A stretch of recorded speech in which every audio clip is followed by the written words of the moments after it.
Welcome to How Preschool Teachers Do It. This is Alison Kentos. I am an early childhood educator. And this is Cindy Tarabush. I am an early childhood consultant. This podcast is for parents and early childhood professionals.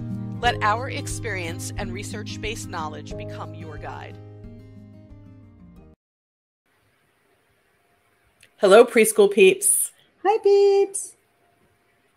If you're in the United States, this episode is releasing on Labor Day, I believe. Mm-hmm. So we hope that you are resting from your labors or getting ready for a new school year and all that work in labor, but having a good time, while you listen to us. Yeah.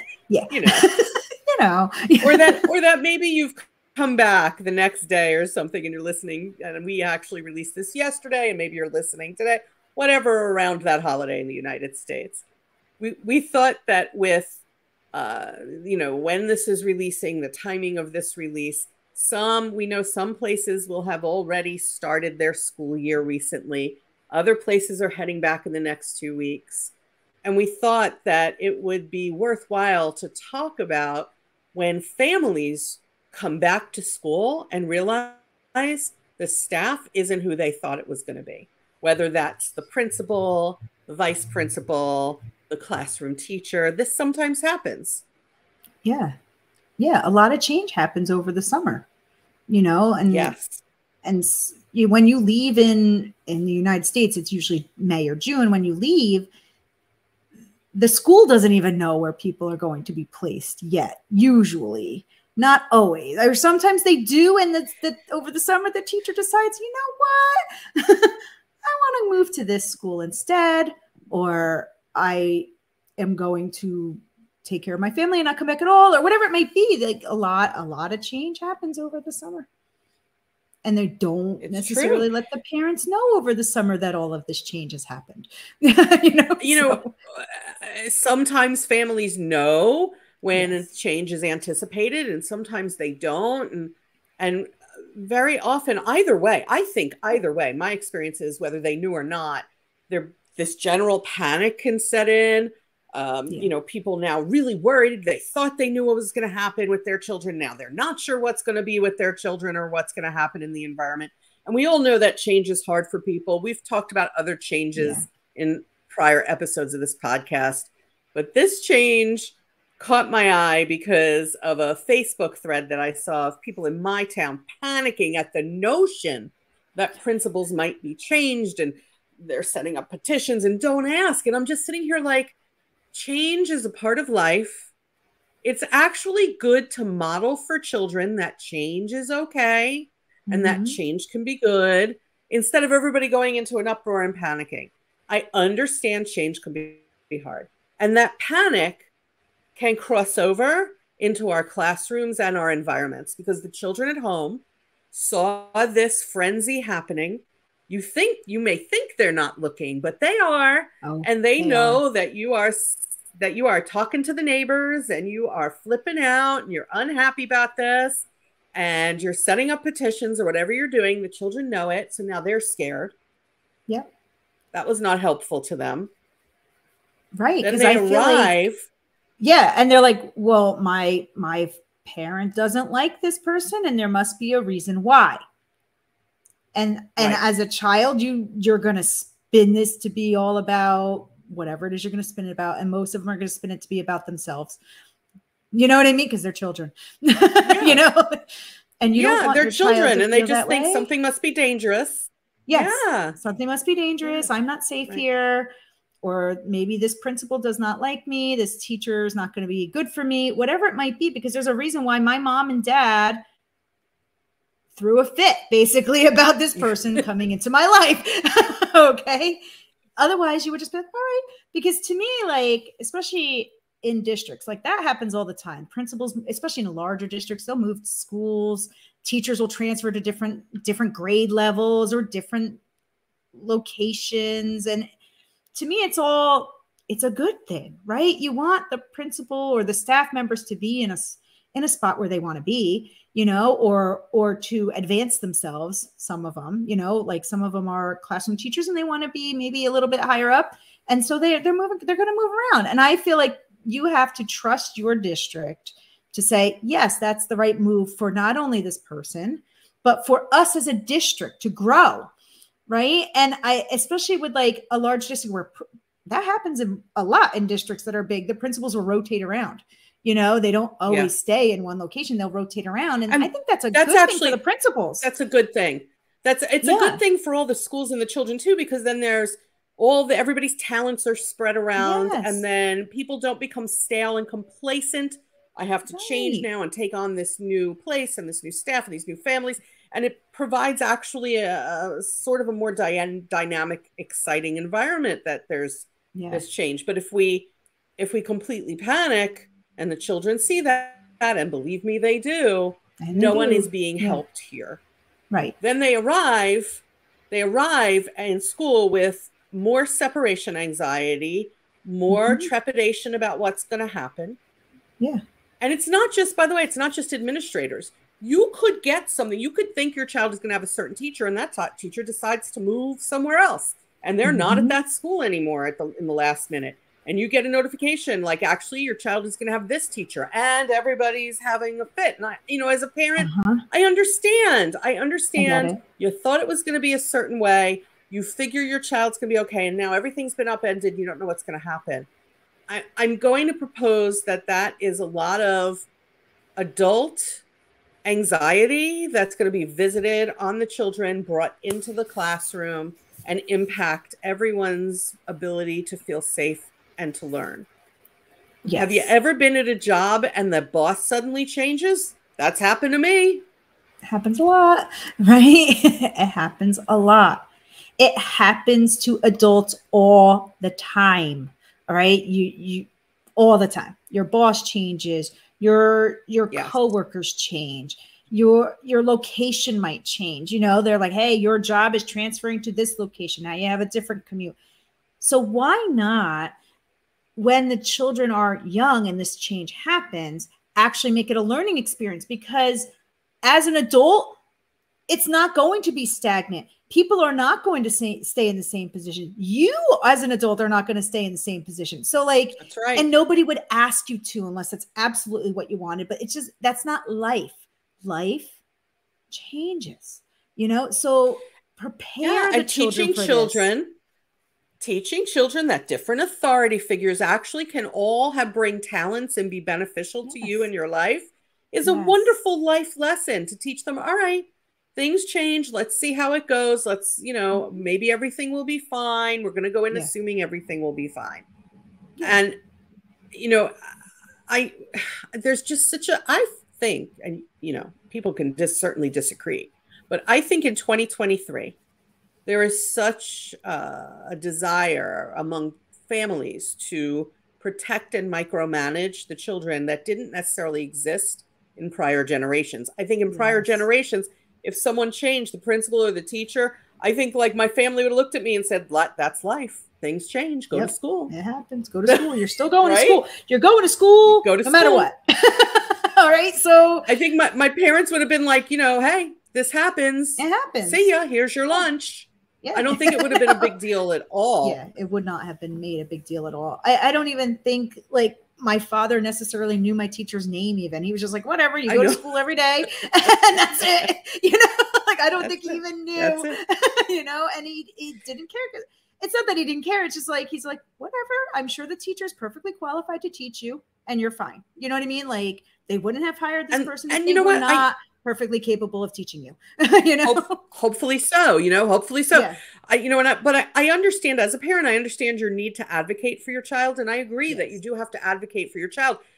Making a change that's not the moment for advocacy. The moment for advocacy is if this person who they change to does something or says something that you think is not beneficial to your child, then you can go in very specifically and say, here's what happened. Right to say, we don't want any change is not realistic. Right. But it reminds me of like this recent episode that we did a couple weeks ago of like, why are we always expecting everything to be bad? Right. Why, if your school is changing principals, do you automatically like, you know what, this is going to be a wrong move. This is horrible. This is going to be bad. Why not just sit there and say, hey, they're making a change. maybe this will be a good thing. Maybe this will change the school culture. Maybe they'll bring in new events. Maybe they'll do something. Maybe they'll have a different way of doing things that'll be beneficial for me and my family and my child. Why do we always jump to like, this is wrong? We really liked Mrs. Smith and now they're taking her away. And so this new person's going to be awful because she's not Mrs. Smith. You know what I mean? Like, it's like, okay, she's not Mrs. Smith, principals. It's not just principals. It's not just principals. Teachers too. I hear it about teachers too. And sometimes that change, I feel like parents or families might say, it's the district's fault or it's the administration of the school's fault, and not necessarily. Sometimes the teacher decides that they want to move, and that's an okay thing. Or the teacher decides I want to get a different job during the summer, and they have no control over that. But that doesn't mean the person that they hire to replace this person is a bad person.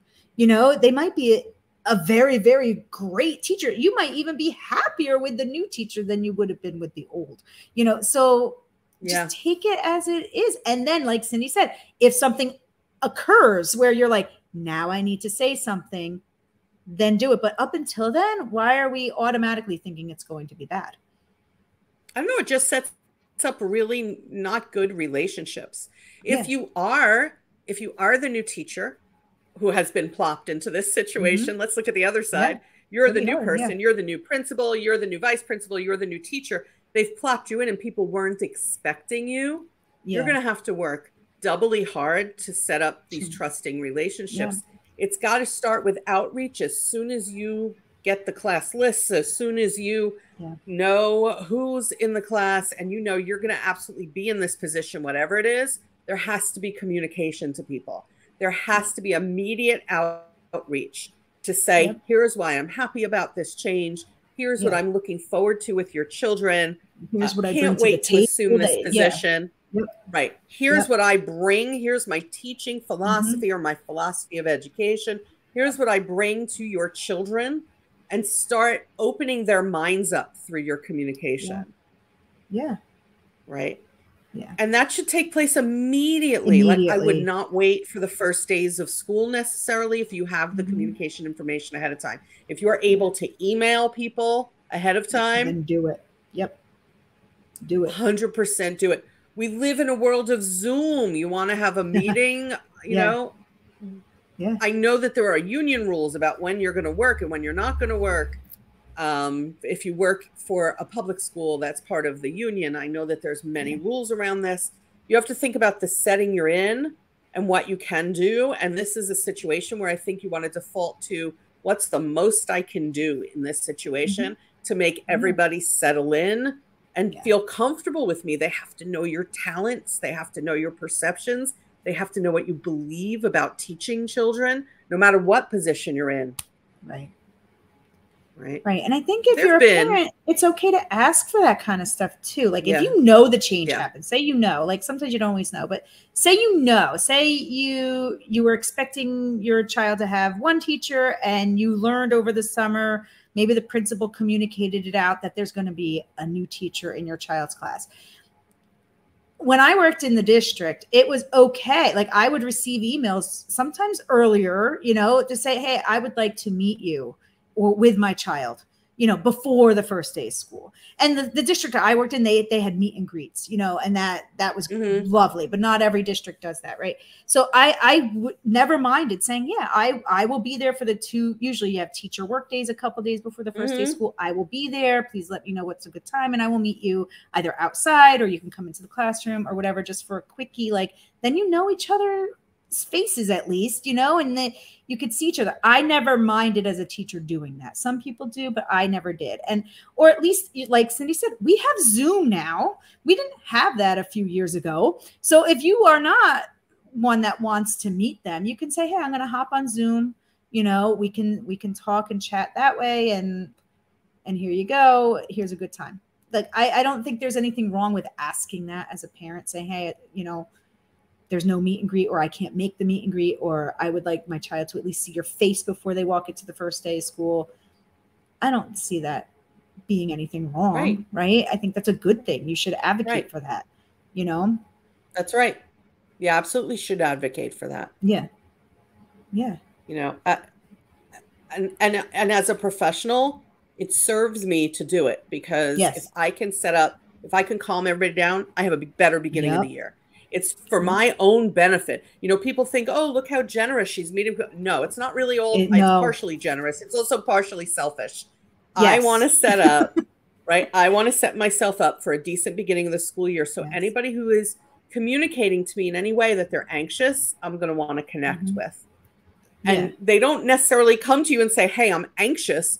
You know, you'll get a bunch of emails. You'll get, you'll get a whole bunch of questions, a bunch of emails. This tells you that they're anxious about this change. And you need to settle them down and let them know you're there and you hear them.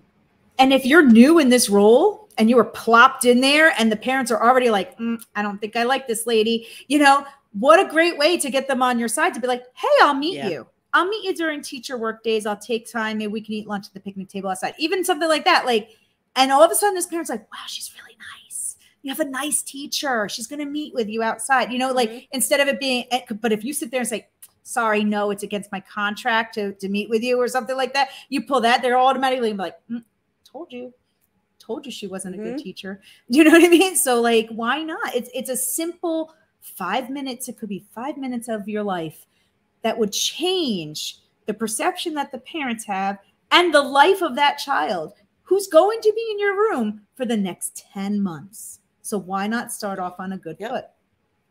And if you're a principal or a vice principal or other administrator, you can have periodic meetings with the families.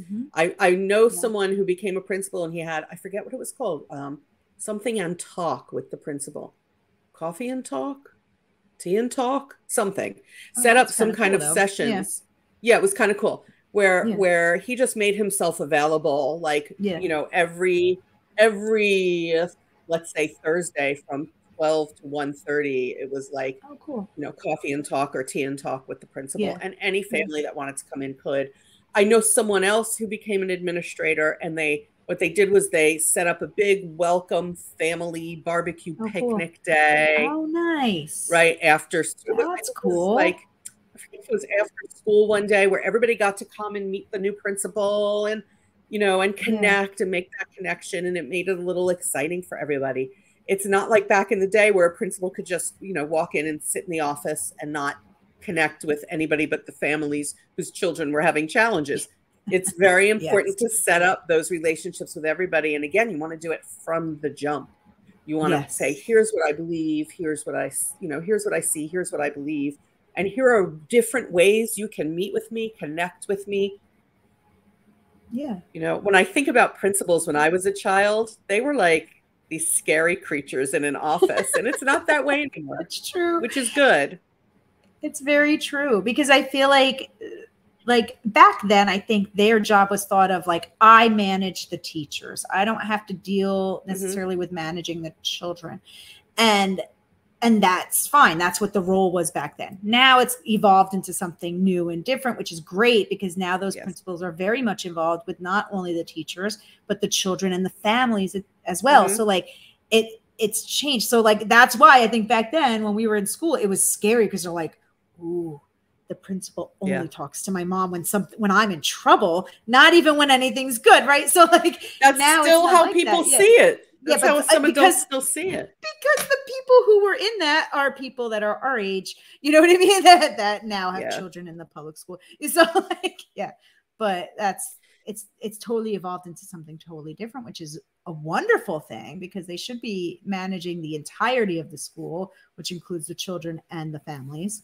You know, and they should involve those families. I think also back then, like families weren't really involved in school unless something bad happened. You're in trouble. Yeah, it was different. It was different back then. And it should be. We know so much more today about the importance of relationships and safe, emotionally safe settings. Everybody needs to feel emotionally safe. Not, you know, the families do, not only the families, but so does your child's teacher, administrators. Everybody needs to feel safe. And I think it's important for families to keep in mind that when we go in there, like our hair's on fire because a change was made, what we're doing is we're upending the safe environment we want our children to be in. You're upending it. You're doing it yourselves. Yeah. It's going to become a self-fulfilling prophecy. right? Yes. Yes. Self-fulfilling prophecy. The Yeah. same thing with like teachers and administrators who realize I'm new in this position and they don't think about the fact that people are going to be nervous and anxious and I better connect and develop relationships. Then that also, you know, Yeah. we own what we do. We're the product of what we do. So I hope everybody gives this a lot of thought. And if you do find that the families, if you work in an educational setting of any kind and you find the families are just so very anxious, it needs to be addressed and not ignored. It needs to be addressed with kindness and respect and ways for these people to, you have to figure out how do we make them feel more comfortable? How do we connect with them so that they feel more comfortable instead of hiding in buildings and classrooms going, all right, I'm going to pretend like that's not happening out there. It impacts the children you're working with. Right. Because I think there's sometimes where you're like, if I pretend it's not there, it'll eventually go away. It'll go away. Yep. It'll go away. Not true. It'll eventually get bigger and bigger and bigger until it's an unsolvable problem because it's been made so big. Whereas if you put out that fire That's absolutely right. You know, it was a huge forest fire, you know, like you would have been fine. But now it's so big, it's almost past control, right? And then because I'm telling you, like parents talk too. So like if it's like one parent who's anxious and they go to a barbecue over the summer and they talk to another parent who's also anxious, and then they're, you know, I mean, it just rolls over into this bigger and bigger and bigger thing, you know, and they're going to make it even bigger because you didn't handle it. You know, you're basically just proving their point. You're proving their point. Like, see, they're not up for that job. You know, I knew it. Yeah. See that? And I'm going to tell everybody else I see, you know, like, and now they're going to be on my side, you know, and you don't want that. You don't want people against you. You want people with you. Right. And we want people to make sure on both ends of this dilemma that the children know and learn that change can be okay, that they can survive change. And in fact, the change may be better than what existed before. Yeah. Yeah, it's true. Okay, folks, don't forget, we are collecting quotes. You can send them through our website, howpreschoolteachersdoit.com. And now that the school year is going to be underway, we're going to start using some quotes. We're going to start sharing some meaningful quotes. So stick with us. Probably take us another couple weeks of collecting and sorting, and then we will figure that out. So keep listening. And we will catch you next time on the podcast, folks. Bye, peeps.